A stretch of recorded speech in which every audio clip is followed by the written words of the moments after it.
Heartbeat. Smoker's cough. I'm sure it has some effect on your brain function, memory. I don't know, is there something unhealthy about moving slowly? It's not good for you. You're not fully conscientious of what you're doing. Thicken some membranes in your brain or something. Well, it's been science. I guess I'm being told it's been scientifically proven that marijuana kills your brain cells. That's the one I remember. Marijuana kills brain cells. I thought the same thing. You know, I didn't start smoking pot until about 5 years ago. I thought pot made you stupid. You know, I bought into it just as much as anybody did. I realized when I was like 30 years old that I was tricked. I was like, you gotta be fucking kidding me. 1974, the Heath-Tulin study. Ronald Reagan announces, the most reliable scientific sources say permanent brain damage is one of the inevitable results of the use of marijuana. Monkeys pumped full of marijuana, apparently 30 joints a day, had begun to atrophy and die after 90 days. Brain damage was determined after counting the dead brain cells of both monkeys who had been subjected to the marijuana and ones who had not.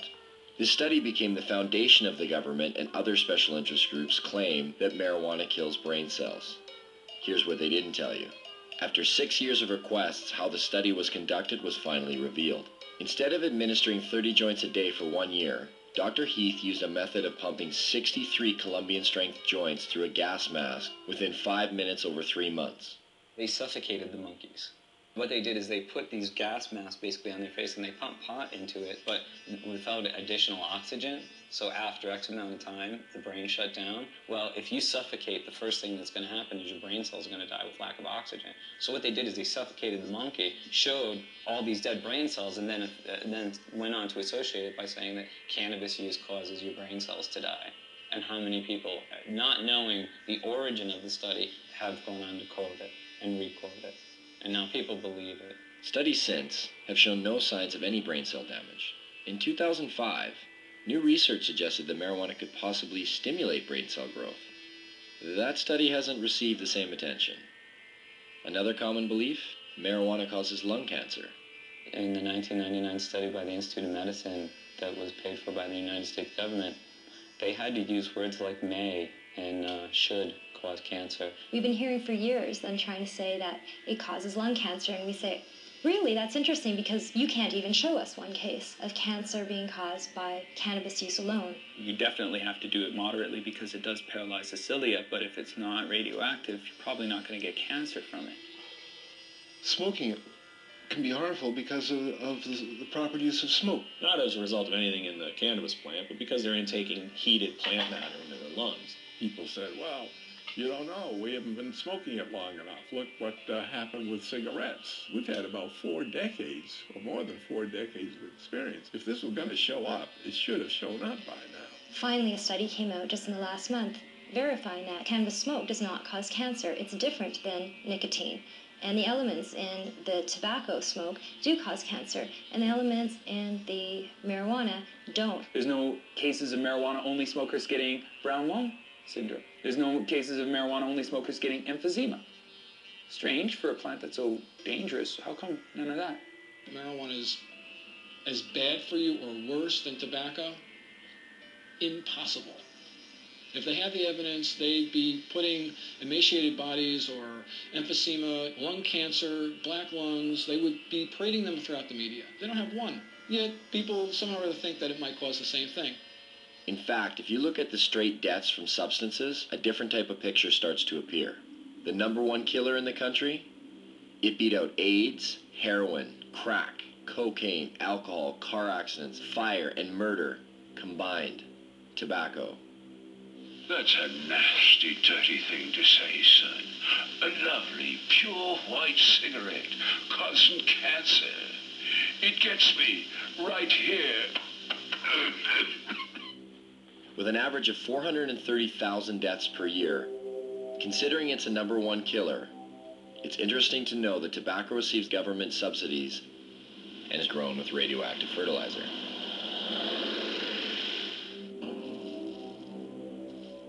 Now get out there and sell cigarettes. #2 on the list, if we don't include poor diet and physical inactivity, with well over 85,000 deaths a year, alcohol. As we look much further down the list, there are others that may surprise you. Caffeine comes in with 1 to 10,000 deaths a year. And some of our most popular pain relievers? Non-steroidal anti-inflammatory drugs such as aspirin still make an appearance with over 7,500 deaths annually. Where does marijuana lie in this? What kind of staggering number do we find? I don't know. 50,000? 250,000? 300,000? For marijuana, I'd probably say then 80,000.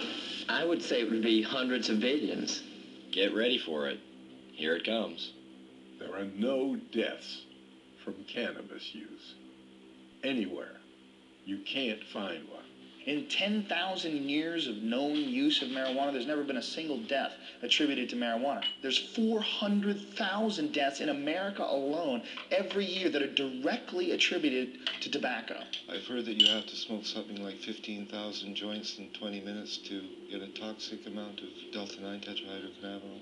I challenge anybody to do that. And even in the animal studies where people have loaded the animals up with doses that would be hundreds of times what a human could possibly be exposed to, no, the animals don't die. The LD50 seems to be astronomical. I mean, you can die from ingesting too much aspirin. You can die from ingesting too much coffee. The drug warriors who say we have to protect society, save these people, are being just a little bit disingenuous. Not one university or medical facility has ever recorded a single death directly attributed to marijuana. But never mind that. There's other problems, other reasons to fear it. Take addiction, for example. There are more kids in addiction clinics for marijuana than any other substance. This must mean that marijuana is the most addictive substance today. It's undoubtedly true that there are more teenagers and kids in treatment for marijuana than all the other drugs combined. What the DEA never tells you is why that's true. A kid is caught possessing or smoking marijuana. He's taken to court. He's given a choice. Either you some horrible penalty, or you go to a treatment center. Obviously chooses to go to treatment, and goes to treatment there, he's considered an addict. But then the DEA gets to point to that stat and say, look at all these kids in treatment for marijuana. God, it must be because today's marijuana is not the marijuana that your parents were smoking. As far as I understand, only 3% of the people in treatment for marijuana are there voluntarily. The other 97% were told to by their guardian or told to by a judge. So you can choose between jail or treatment. A lot of people choose treatment. It provides no basis for speaking about addiction. Anybody who is at all sophisticated about marijuana would rate them the way two researchers were asked to rate drugs in order of addiction. Nicotine was 1, alcohol was 2, then heroin, then cocaine, and then coffee, and then marijuana. There may have been a couple of other drugs, but marijuana was at the very bottom, below coffee. This narcotic, unlike the opiates, the synthetics, and cocaine, is non-addictive.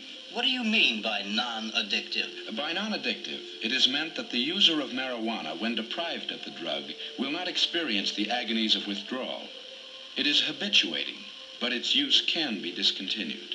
Then what is its danger? It's used as a scapegoat for covering up underlying problems in people, especially young people.